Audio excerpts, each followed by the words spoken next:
Chaque année, cette liturgie suscite en nous une attitude d'étonnement.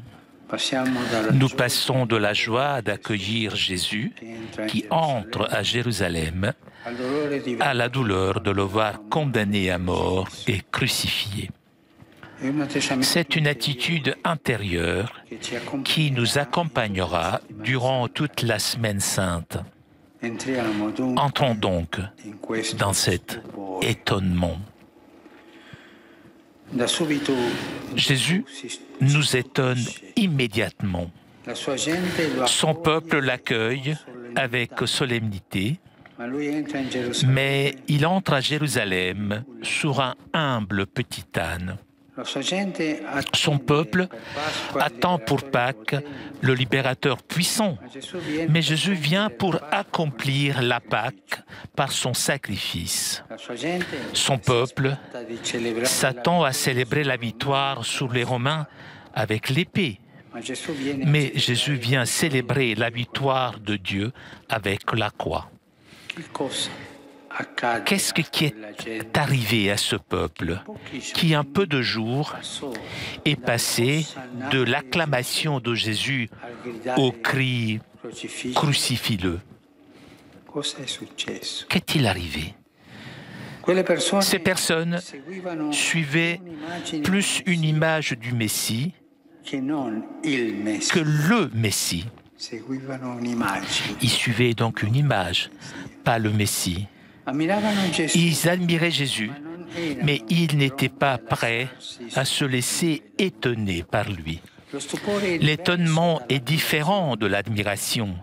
L'admiration peut être mondaine parce qu'elle recherche ses propres goûts, ses propres attentes. L'étonnement, au contraire, reste ouvert à l'autre, à sa nouveauté. Encore aujourd'hui, beaucoup admirent Jésus. Il a bien parlé, il a aimé et pardonné. Son exemple a changé l'histoire. Et ainsi de suite. Ils l'admirent. Mais leur vie ne change pas. Parce que admirer Jésus ne suffit pas. Il faut le suivre sur son chemin, se laisser mettre en discussion par lui, passer de l'admiration à l'étonnement. Et qu'est-ce qui étonne le plus du Seigneur et de sa Pâque ? Le fait qu'il parvient à la gloire par la voie de l'humiliation. Il triomphe en accueillant la souffrance et la mort que nous, sous l'emprise de l'admiration et du succès, éviterions. Jésus, au contraire, nous a dit Saint Paul, s'est anéanti, s'est abaissé. Et cela étonne. Voir le Tout-Puissant réduit à rien, le voir, lui, la parole qui sait tout, nous enseigner en silence sous la cathèdre de la croix, voir le roi des rois avoir pour trône une potence, voir le Dieu de l'univers dépouillé de tout, le voir couronné d'épines au lieu de gloire, le voir, lui, la bonté en personne, insulté et piétiné. Pourquoi toute cette humiliation ? Pourquoi, Seigneur, tu t'es laissé faire tout cela ? Cette question nous étonne. Il l'a fait pour nous, pour toucher jusqu'au fond notre réalité humaine, pour traverser toute notre existence, tout notre mal, pour s'approcher de nous et ne pas nous laisser seuls dans la souffrance et dans la mort, pour nous récupérer, pour nous sauver. Jésus monte sur la croix pour descendre dans notre souffrance. Il éprouve nos pires états d'âme, l'échec, le refus de tous, la trahison de celui qu'il aime et même l'abandon de Dieu. Il expérimente dans sa chair nos contradictions les plus déchirantes et ainsi les rachète, les transforme. Son amour s'approche de nos fragilités, arrive là où nous avons le plus honte. Et maintenant, nous savons que nous ne sommes pas seuls. Dieu est avec nous en chaque blessure, en chaque peur. Aucun mal, aucun péché n'a le dernier mot.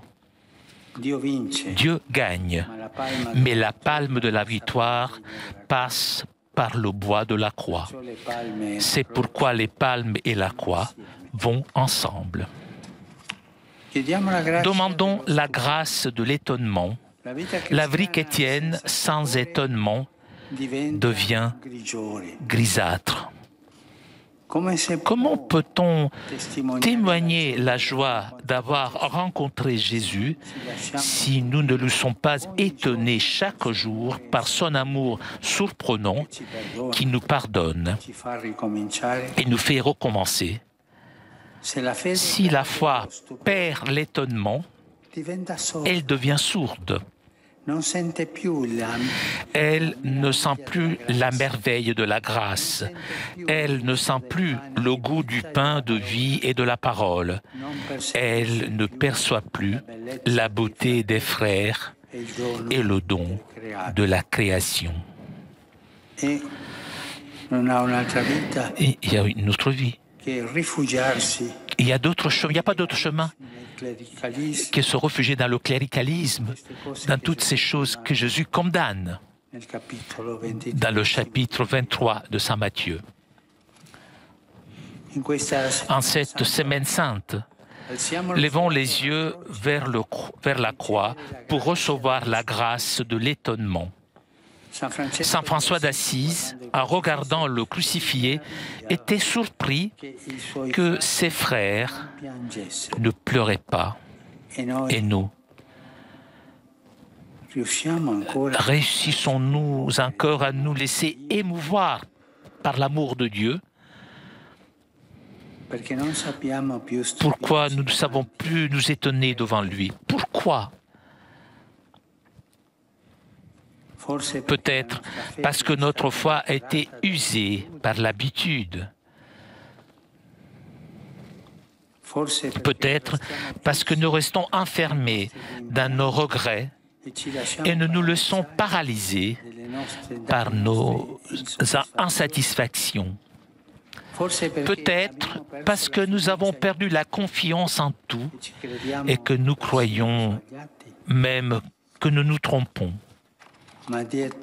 Mais derrière ces peut-être, beaucoup de peut-être, y a-t-il le fait que nous ne sommes pas ouverts au don de l'Esprit, qui est celui qui nous donne la grâce de l'étonnement.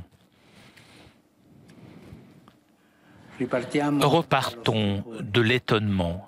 Regardons le crucifié et disons-lui, Seigneur, comme tu m'aimes, comme je suis précieux pour toi. Laissons-nous étonner par Jésus pour retourner à la vie.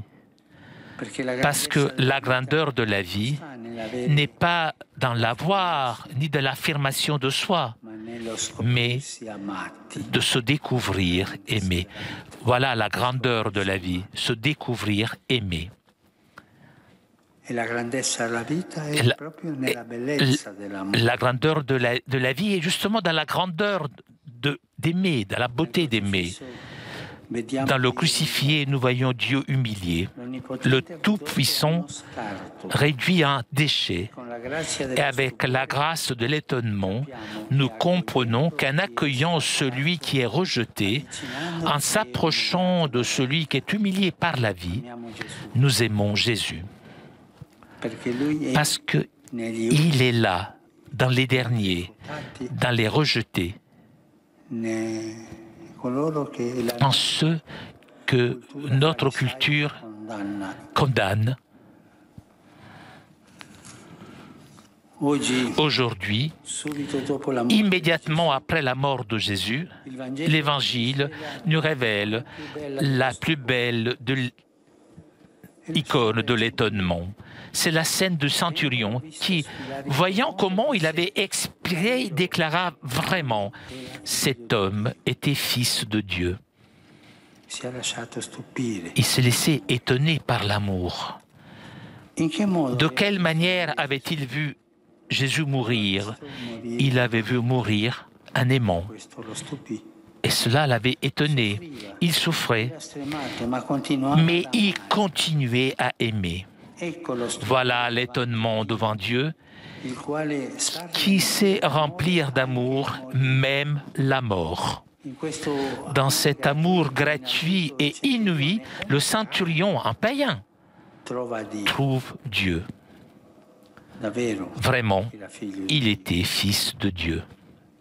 Sa phrase scelle la passion. Beaucoup avant lui dans l'Évangile, en admirant Jésus pour ses miracles et prodiges, l'avaient reconnu fils de Dieu. Mais le Christ lui-même les avait fait taire, parce qu'il y avait le risque qu'il s'arrête à l'admiration mondaine, à l'idée d'un Dieu à adorer et à craindre, car puissant et terrible.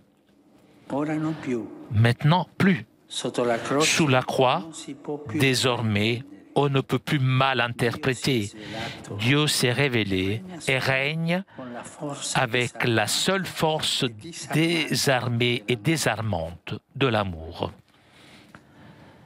Frères et sœurs, aujourd'hui, Dieu étonne encore notre esprit et notre cœur.